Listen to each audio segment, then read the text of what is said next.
আওয়ামী লীগকে ফেরানোর যে কোনো চেষ্টা প্রতিহত করবে জাতীয় নাগরিক পার্টি। সংবাদ সম্মেলনে এই ঘোষণা দিয়েছেন দলটির নেতারা। তারা যেটি বলেছেন সেখানে সেটি হচ্ছে যে জুলাই গণহত্যায় আগে বিচার করতে হবে আওয়ামী লীগের, এরপর অন্য আলোচনায় যাবেন তারা। আওয়ামী লীগ নিষিদ্ধের পরিকল্পনা সরকারের নেই, প্রধান উপদেষ্টা সম্প্রতি এমন বক্তব্য দিয়েছেন, সেই বক্তব্যের নিন্দা জানিয়েছেন তারা। উৎসবে খুশি হবে নগদে বেশি, কারণ ঘন্টায় ঘন্টায় আছে গিফট জেতার সুযোগ। বিচারের দৃশ্যমান কোনো অগ্রগতি হয়নি। চলমান রাজনীতি ও দেশের সার্বিক পরিস্থিতি নিয়ে জরুরি সংবাদ সম্মেলন জাতীয় নাগরিক পার্টি এনসিপির। লিখিত বক্তব্যে আওয়ামী লীগ নিষিদ্ধের পরিকল্পনা নেই সরকার প্রধানের এমন মন্তব্যের তীব্র সমালোচনা করেন নাহিদ ইসলাম।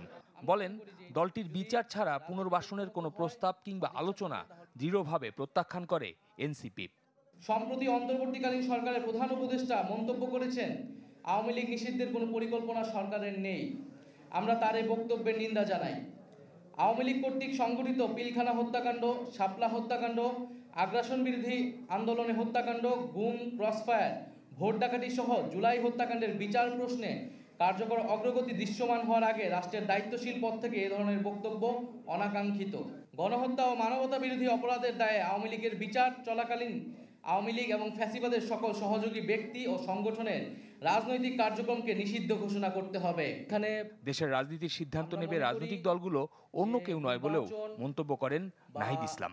একটি রাজনৈতিক দল কার্যক্রম করতে পারবে কি পারবে না, এটি সম্পূর্ণই একটি রাজনৈতিক সিদ্ধান্ত এবং এই সিদ্ধান্ত নেওয়ার এখতিয়ার কেবল মাত্র সরকার, রাজনৈতিক দলগুলা, বিদ্যমান রাজনৈতিক দলগুলো এবং জনগণের রয়েছে। সেখানে সেনাবাহিনী কিংবা রাষ্ট্রীয় এমন কোনো প্রতিষ্ঠান তাদের আসলে এ বিষয়ে কোনো ধরনের মন্তব্য, পরিকল্পনা বা সিদ্ধান্ত, প্রস্তাবনা দেওয়ার কোনো ধরনের এখতিয়ার নেই। তো আমরা মনে করি যে এই ধরনের চর্চা যাতে বাংলাদেশে না হয়, রাজনৈতিক সিদ্ধান্তগুলো রাজনৈতিক মহলই নিবে এবং সেটা গণতান্ত্রিকভাবেই হবে এবং সামনের সেই গণতান্ত্রিক প্রক্রিয়াতে আমরা উত্তরণ করতে চাচ্ছি। ধন্যবাদ। ৭১ আর ২৪-এর গণহত্যার বিচারের বিষয়ে সাংবাদিকদের প্রশ্নের জবাব দেন এনসিপির আহ্বায়ক।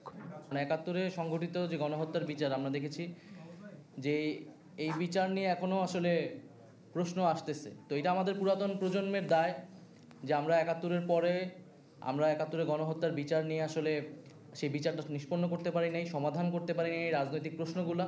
সেটি যাতে আর পুনরাবৃত্তি না হয় এই কারণেই কিন্তু আওয়ামী লীগের বিচার নিয়ে আমরা স্ট্রিক্ট এবং এই বিচারটা আমরা নিষ্পন্ন দেখতে চাই।